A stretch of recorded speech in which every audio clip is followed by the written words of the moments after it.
c'est Benjamin, bienvenue dans cette nouvelle vidéo. Ça fait super longtemps que je ne sais pas parler sur YouTube parce que j'étais super pris par mes études, donc que ce soit par mon DUT ou par l'ouverture de mon entreprise ou même par le fait de voir mes amis de temps en temps, ce qui peut être accessoirement plutôt bien dans la vie. Et aujourd'hui, j'aimerais faire une petite vidéo. La dernière vidéo que je vous ai faite, c'était une vidéo où je vous explique un petit peu mon passé, mon histoire, ma précédente première expérience entrepreneuriale et concrètement, en fait, qu'est-ce que j'allais faire dans le futur. Et entre-temps, du coup, j'ai vraiment ouvert mon entreprise, j'ai vraiment ouvert donc mon business, en tout cas légalement. Et j'aimerais vous expliquer en tout cas comment ça se passe, toutes les démarches en France, comment ça se passe pour se déclarer et comment ça se passe pour se déclarer en tant qu'auto-entrepreneur en France en tout cas.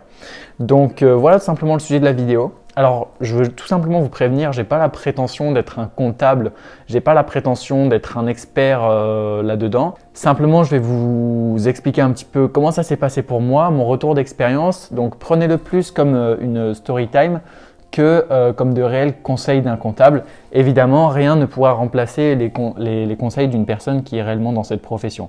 Donc, ce que je peux vous conseiller, c'est de vous entourer d'une personne réellement compétente qui connaît mieux la profession que moi. Maintenant, je pense quand même que ma vidéo peut être utile parce qu'en fait, il y a plein de gens qui viennent me poser des questions, que ce soit en DM ou même mes amis ou même tous les gens que je connais en fait qui viennent un petit peu me parler pour me demander comment est-ce que j'ai créé ma boîte, comment j'ai créé mon auto-entreprise, qu'est-ce que ça va tout simplement impliquer, etc. etc. Donc du coup, c'est pour ça que j'ai vraiment envie de faire cette vidéo pour expliquer un petit peu.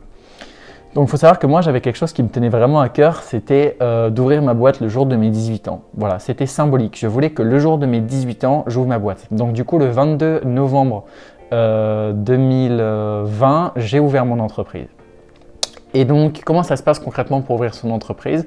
En fait, il faut juste aller sur le site de l'URSSAF et tout simplement vous vous déclarez en ligne, vous remplissez le formulaire pour devenir auto-entrepreneur et ensuite vous attendez un petit peu un mois, le temps que les choses se fassent, le temps que l'administration prenne en compte votre demande et c'est là que vous allez commencer à recevoir vos premiers documents.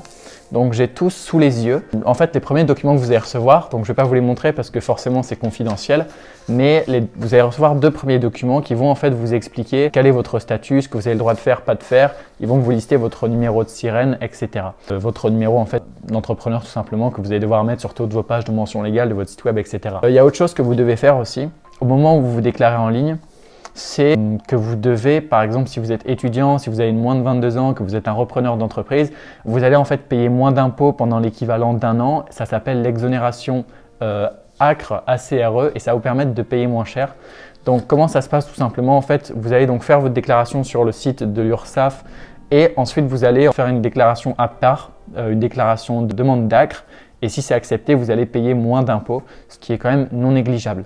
Donc vous allez recevoir ces deux feuilles, la feuille qui fait le récapitulatif de l'ouverture de votre entreprise, qui vous dit félicitations, vous êtes auto-entrepreneur, et cette deuxième feuille, si vous êtes bénéficiaire de l'ACRE, qui vous dit qu'effectivement vous allez payer moins d'impôts. Mais ça ne s'arrête pas là, parce que personnellement, en fait, j'ai toujours été étudiant, et du coup, j'ai eu un changement de situation de professionnel. Je suis passé d'étudiant à professionnel. Du coup, j'ai également reçu des courriers de la sécurité sociale pour que je puisse changer de situation professionnelle. Donc si vous regardez cette vidéo et que vous êtes étudiant, attendez-vous à recevoir donc trois choses. Premièrement, vous allez recevoir votre attestation d'exonération d'ACRE qui vous permet de prouver que vous êtes bénéficiaire de cette aide et que vous allez payer moins d'impôts. Deuxièmement, la feuille qui vous dit félicitations, vous êtes auto-entrepreneur et qui va récapituler votre nom, votre prénom, votre profession, votre code de profession qui va vous permettre d'établir votre niveau d'impôt. Et voilà, tout simplement. Et donc, un papier de la sécurité sociale qui va vous permettre de faire votre changement de situation professionnelle. Au niveau de la Sécu, vous inquiétez pas, je me suis renseigné, ça ne change absolument rien, vous n'allez pas être moins remboursé. La seule chose qui change, c'est que vous allez cotiser différemment. Enfin, vous allez cotiser en fait à travers vos impôts que vous allez payer avec votre auto-entreprise et que du coup, vous allez changer de caisse de cotisation. Donc moi, je suis dans les Bouches-du-Rhône. Évidemment, si je dis des bêtises, mettez-le moi dans les commentaires, comme ça je modifie la vidéo, il n'y a pas de souci ou comme ça, tout est carré. Donc ça, c'était le premier mois, j'ai reçu tous ces papiers-là. Donc le temps que je sois immatriculé, le temps que tout se fasse, que ma boîte ouvre réellement, en fait ma boîte était ouverte le 22 décembre 2020. Donc ça a pris concrètement un mois pour tout mettre en place. Il faut savoir que quand vous lancez votre auto-entreprise, vous avez deux choix. Soit vous passez par un portail, soit vous décidez de le faire directement sur le site de l'administration française. Alors, qu'est-ce que c'est les différences? Le portail, en fait, c'est un site internet qui est spécialisé dans l'aide des auto-entrepreneurs et qui va faciliter en fait toutes les démarches. dans le sens où, on le sait très bien, en France, les sites des administrations, c'est le bordel. Parce que voilà, on est comme ça, on est dans une bureaucratie française, c'est compliqué, il y a beaucoup de papiers, etc. Quand on va sur les sites, on ne comprend rien. Et en fait, il y a des sites qui vont venir faire l'intermédiaire entre tout simplement la bureaucratie française et l'auto-entrepreneur. Et ces sites intermédiaires, en fait, ils vont tout simplement permettre de proposer une interface plus simple, plus facilement compréhensible et de vous faire aider par des conseillers si vous avez un problème. Le problème, c'est qu'évidemment, ça coûte de l'argent. Dès que vous voulez changer votre nom d'entreprise, vous allez payer 50 €. Dès que vous voulez changer de profession, vous allez payer 50 €. Dès que vous allez ajouter une profession, vous allez ajouter 50 €. Certains sites proposent même la comptabilité tout en un. Personnellement, j'ai pas fait appel à ces sites parce que je voulais économiser le max d'argent possible. Voilà, radin vie, mais également et surtout parce que en fait, je voulais apprendre à faire les choses moi-même sur le site de l'État parce que je considère qu'avant de déléguer et de se simplifier la vie, il faut mettre les mains dans le cambouis, il faut comprendre comment ça fonctionne. Donc, je suis passé directement par les sites d'administration, donc évidemment, je ne paye rien. Et j'insiste sur le fait que vous ne devez absolument rien payer et faites attention parce qu'en fait, quand vous allez vous déclarer, vous allez avoir une case qui va vous proposer deux choix. Soit vous allez pouvoir directement publier la création de votre auto-entreprise sur Internet, soit vous allez décider de ne pas la publier. Vous connaissez tous le site société.com, c'est le site en fait qui liste les sociétés avec leur numéro de sirène, leur date d'ouverture, etc., les PDG. Si en fait vous décidez d'être publié en ligne et de publier la création de votre auto-entreprise, vous allez être référencé sur société.com et tous les sites qui référencent les sociétés françaises. Le problème de ça, c'est qu'en fait, il va y avoir des tonnes d'arnaqueurs et des tonnes de harponneurs qui vont en fait voir toutes les dernières auto-entreprises qui sont créées et qui vont envoyer des faux courriers pour leur demander soi-disant de l'argent pour la création de leur entreprise et que s'ils ne payent pas dans un délai imparti, en fait, ils vont vous coller des grosses amendes. Surtout, n'écoutez pas ces papiers. Quand vous créez une auto-entreprise en France, vous ne payez rien. Et j'insiste absolument là-dessous, vous ne payez rien. Donc ne tombez pas dans les arnaques. Et mieux encore, ce que je peux vous conseiller, c'est de ne pas du tout publier la création de votre auto-entreprise en ligne quand vous l'ouvrez. Parce que sinon, vous risquez d'avoir des petits problèmes d'arnaqueurs qui vous envoient des courriers un peu frauduleux. Donc félicitations, vous venez maintenant de créer votre auto-entreprise et vous êtes maintenant auto-entrepreneur. Vous pouvez donc mettre entrepreneur en libellé sur Instagram, félicitations. Vous êtes maintenant entrepreneur, vous pouvez frimer en société étant donné qu'être entrepreneur, c'est un peu devenu à la mode en ce moment. Bien, mais alors, quelle est la suite? Parce qu'évidemment, ça ne va pas s'arrêter là. Vous avez reçu vos 3 papiers, vous êtes inscrit, etc. Tout va bien, mais ce n'est pas fini. La prochaine chose qu'il va falloir faire, c'est quelque chose qui s'appelle la cotisation foncière des entreprises. Tous les ans, en fait, vous allez devoir déclarer si oui ou non vous avez un local, quelle taille fait ce local, etc. En fait, c'est un impôt qui fonctionne par région, qui est régional, qui s'applique à toutes les sociétés, donc également pour les auto-entrepreneurs, et qui permet de taxer en fait les sociétés sur la taille de leurs locaux. C'est un peu comme la taxe d'habitation qu'on connaît très bien quand on est particulier, mais appliquée aux entreprises. Quand vous êtes auto-entrepreneur, vous ne payez rien. Pourquoi? Parce qu'en fait, vous pouvez considérer que vous n'avez pas de locaux puisque vous travaillez directement chez vous. Et encore mieux, vous pouvez préciser la surface occupée pour les besoins de votre activité qui est de 1 mètre carré, à savoir juste un coin de table. Donc, vous n'allez pas payer d'impôt. En plus de ça, quand vous êtes auto-entrepreneur, en dessous d'un certain seuil, vous ne payez pas cette taxe. Bon, bref, en gros, j'ai reçu le papier. C'est là que je dois vous raconter l'histoire justement par rapport à cette taxe. C'est que moi, je reçois une mise en demeure qui me dit « Vous n'avez pas payé. Si vous ne payez pas, vous allez payer une amende de 150 €. » Là, je me dis « Super, j'ouvre mon auto-entreprise. Je reçois déjà des mises en demeure qui me demandent de l'argent, qui me demandent 150 €. » C'était à peu près 2 mois après l'ouverture de ma boîte. Je me dis « C'est quoi ce bordel là? Pourquoi je dois déjà payer des amendes ?» Et en fait, il s'est avéré que je n'avais pas reçu le document que je dois remplir et renvoyer pour pouvoir déclarer le fait que j'ai pas de locaux et que donc je ne paye pas de taxes foncières des entreprises, du moins pour l'année 2021. Parce qu'en fait, il faut le rendre avant la fin de l'année. Et donc en fait, je n'ai pas reçu ce papier, du coup je les ai contactés, j'ai appelé, etc. Donc le service des impôts de ma région, je leur ai dit écoutez, je ne comprends pas, j'ai reçu une mise en demeure, moi on m'a jamais dit que je devais remplir un papier, je viens d'ouvrir mon auto-entreprise, etc. Petit conseil que je peux vous donner, quand vous êtes au téléphone avec les administrations, précisez bien que vous débutez, que vous ne connaissez pas tout, que forcément vous êtes un peu perdu et les gens vraiment ils sont adorables, ils vous aident, il n'y a pas de souci. Le seul problème c'est que pour appeler la Sécu, pour appeler le service des impôts, pour appeler l'URSSAF, à chaque fois vous êtes sûr que vous avez 3 heures d'attente avec la petite musique qui tourne en boucle. Perso ça m'a rendu fou plusieurs fois. Donc voilà, prenez votre thé, prenez vos biscuits, posez-vous, détendez-vous, faites un peu de méditation parce que ça risque d'être long, mais une fois que vous avez les conseillers au téléphone, en général ils sont vraiment d'une grande aide. Et en fait ils m'ont dit ah mince, peut-être qu'il y a une erreur, vous n'avez pas reçu le document. Donc moi je me suis trouvé un peu bête, du coup j'ai reçu une mise en demeure qui me demande de payer alors qu'en fait j'avais pas reçu le document que je devais remplir. Donc en fait je l'ai téléchargé sur le site, je l'ai rempli, je l'ai renvoyé et ça s'est bien passé. Finalement l'histoire se termine bien, ma situation a été régularisée, il n'y a pas de souci à ce niveau-là. Donc voilà, faites bien attention quand vous êtes auto-entrepreneur du coup de vérifier que vous avez rempli tous vos documents obligatoires, que vous les avez bien tous reçus aussi. D'ailleurs, là j'ai encore un problème, mais je vais vous en parler juste après, que vous avez bien tous reçus. Donc la cotisation foncière des entreprises, voilà. C'est encore un truc que vous devez faire, mais en gros ça va se passer tous les ans, vous allez devoir le remplir, mais de toute façon vous ne payez rien dans la majorité des cas. Maintenant je vous invite quand même à vous renseigner. Et enfin, la dernière chose du coup que vous allez recevoir par la poste, c'est évidemment la déclaration de chiffre d'affaires. Alors quand vous lancez votre entrée en entreprise, vous avez un délai de sympathie de 90 jours durant lequel vous n'êtes pas obligé de faire des déclarations. Par contre, lors de la première déclaration, vous allez devoir déclarer tout ce que vous avez gagné durant ces 90 jours en fait. Pourquoi est-ce qu'ils font ça? En fait, le gros avantage, c'est que du coup, ça vous permet d'être tranquille et de vous concentrer sur votre activité, en tout cas au lancement. Et ils savent très bien que comme leurs services sont longs, qu'ils mettent 1 mois pour ouvrir l'entreprise, 1 mois pour envoyer les premiers documents et qu'ensuite il nous faut 1 mois pour finalement bien comprendre le statut, bien s'organiser, finalement comprendre des délais de 90 jours. Et donc, vous allez avoir ce papier que vous allez devoir remplir tout simplement pour ensuite payer vos impôts. Et donc là, moi, j'ai reçu ma déclaration de chiffre d'affaires du 4e trimestre, mais je n'ai pas reçu celle du premier trimestre de 2021, ce qui fait que je vais être obligé de leur dire il me manque encore un papier. Donc vous voyez, des fois, ils oublient de vous envoyer des papiers, donc vous devez soit les télécharger en ligne, soit leur rappeler qui vous les renvoie. Donc voilà. Donc si on résume en fait au niveau paperasse, qu'est-ce que vous avez à gérer? C'est pas compliqué. Vous créez votre auto-entreprise comme je vous l'ai dit tout à l'heure. Vous avez 3 papiers. Vous avez le papier qui confirme que vous êtes auto-entrepreneur avec toutes vos infos. Vous avez l'exonération ACRE qui vous dit que vous n'êtes pas obligé de payer d'impôts. En tout cas, beaucoup moins si vous répondez à certains critères. Et vous avez enfin le dernier papier, donc si je me souviens bien, de la sécurité sociale si vous n'avez jamais été auto-entrepreneur. Ensuite, donc vous allez recevoir la cotisation foncière des entreprises, qui est la taxe que vous devez remplir tous les ans, et les déclarations de chiffre d'affaires. Évidemment, vous pouvez aussi les faire en ligne. Donc moi, ce que j'ai fait, c'est que du coup, j'ai téléchargé l'application. Donc je pense que je vais m'occuper de faire ça en ligne. Ce sera beaucoup plus simple. Donc sur l'application de l'URSSAF directement.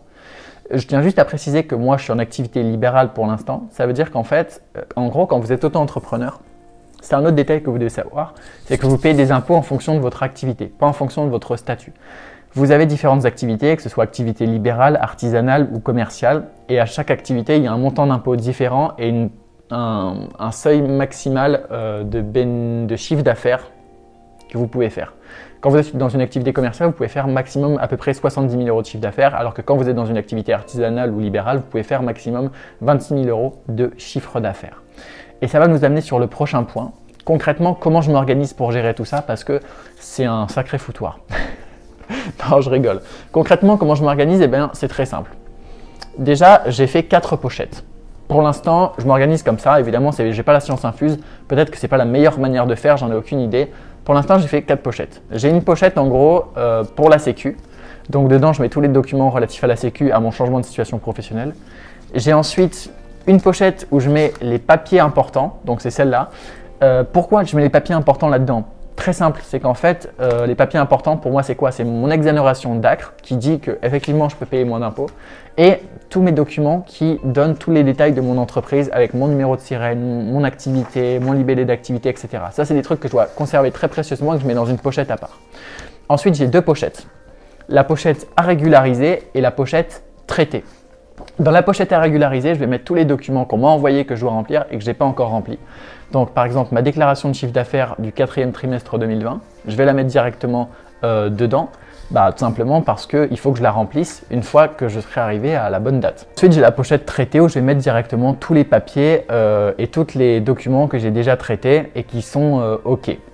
Et comme ça, donc j'ai ma pochette pour les choses importantes, ma pochette pour ce que j'ai traité et ma pochette pour ce qui est traité. Et ensuite, j'organise par ordre chronologique dans les pochettes. Donc ça, c'est au niveau papier physique. Maintenant, évidemment, vous devez tenir une comptabilité. Comment ça fonctionne la comptabilité d'un auto-entrepreneur? Eh bien là, vous avez une obligation comptable. C'est de faire en fait des factures et un livre des recettes. C'est tout ce que vous avez au niveau obligation comptable. Vous devez, dès que vous faites une vente, faire une facture et l'enregistrer dans votre livre des recettes. C'est tout. Donc évidemment, dit comme ça, vous vous dites c'est simple. En réalité, comment ça fonctionne une facture? Eh bien, il vous suffit de prendre un modèle de facture et de prendre un modèle de livre de recettes. Et voilà. En fait, moi, toute ma comptabilité, je la fais sur Google Doc parce qu'en fait, comme ça, j'y ai accès partout, tout le temps en ligne. J'ai juste à copier le modèle, à remplacer tous les champs par ceux de mes clients, alors à le transformer en PDF, le mettre dans un fichier avec toutes mes factures et ensuite rentrer tout simplement dans mon livre des comptes. Ce que je vais faire tout simplement pour vous, c'est que je vais vous mettre le lien dans la description de cette vidéo avec le livre des comptes et un modèle de facture, enfin un modèle de chaque, et comme ça vous pourrez directement le télécharger et commencer votre comptabilité. Honnêtement, je pense que vous n'avez pas besoin de passer par un service de comptabilité en ligne qui va vous coûter 25 € par mois. Ça fonctionne très bien Google Doc. Contrairement à ce qu'on peut penser, c'est vraiment super simple, c'est vraiment très top. Enfin, je trouve ça vraiment très bien. Donc après, vous faites vraiment comme vous voulez. Au niveau de la TVA, vous ne payez pas de TVA parce que les auto-entrepreneurs n'ont pas l'obligation d'appliquer la TVA. Pourquoi? C'est parce qu'en fait, vous êtes imposé sur votre chiffre d'affaires et pas sur votre bénéfice. Donc en conséquence, on ne vous facture pas la TVA. Je ne vais pas vous expliquer pourquoi, mais sachez en gros que vous avez 0% de TVA. Voilà. Et au niveau de mon ressenti personnel, comment tout ça se passe? Eh bien écoutez, la panique. La panique. Non, je rigole. Concrètement, oui, la panique un peu. Pourquoi je dis ça?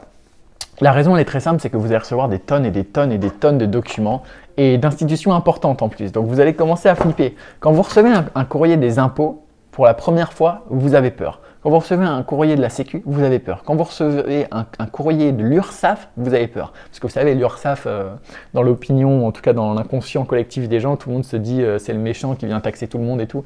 Donc bon bref, évidemment vous allez avoir peur, vous allez recevoir toutes les semaines des lettres, etc., des papiers à remplir. Mais honnêtement, franchement ça se fait. C'est très simple. Ça se fait. Au début, je ne vais pas vous mentir, au début vous allez galérer, au début ça va être le bordel.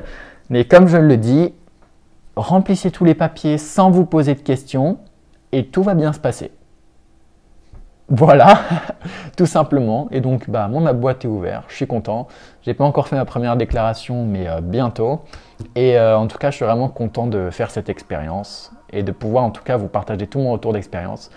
Et donc, techniquement, dans cette vidéo, vous devriez savoir tout, ou en tout cas le plus important, et en tout cas mes ressentis. Et je pense que si vous voulez ouvrir une auto-entreprise, cette vidéo va vraiment beaucoup vous aider. Parce que j'en ai vu plein sur internet des vidéos, mais en fait soit elles sont obsolètes, soit elles sont périmées, soit elles sont plus d'actualité, soit ils parlent trop technique et pas assez de comment on vit les choses, ou alors ils ne sont pas exactement dans la même situation que moi. Donc je pense vraiment que cette vidéo peut vous être utile.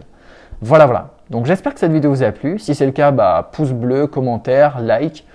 Et si vous voulez en savoir plus en gros sur mon activité, donc moi je suis consultant freelance en digital marketing, c'est-à-dire que je donne du conseil et je fais du service pour en B2B, donc majoritairement pour les entreprises et les entrepreneurs.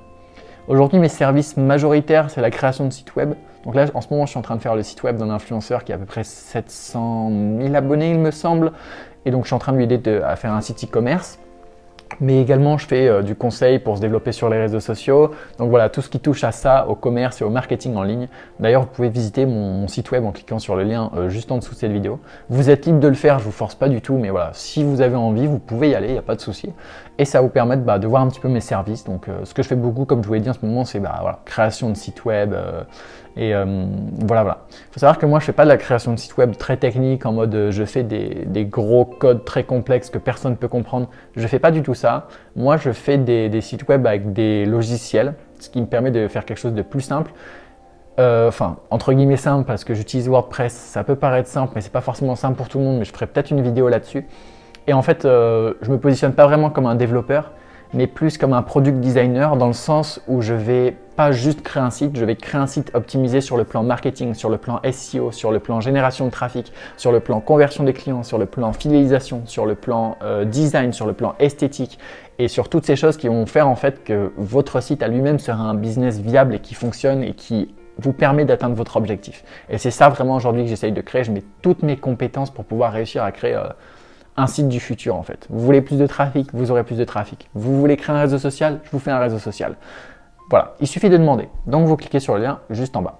Merci beaucoup d'avoir regardé cette vidéo encore une fois et peut-être une nouvelle sur la chaîne. Voilà, c'était Benjamin, je vous souhaite une très bonne journée et puis allez voir mon site web vraiment et mon Instagram et mon LinkedIn pour valider mes compétences et lâchez un pouce bleu et abonnez-vous. Je force extrêmement, oui je force extrêmement, mais ce n'est pas grave, je vous souhaite une bonne journée. C'était Benjamin, salut.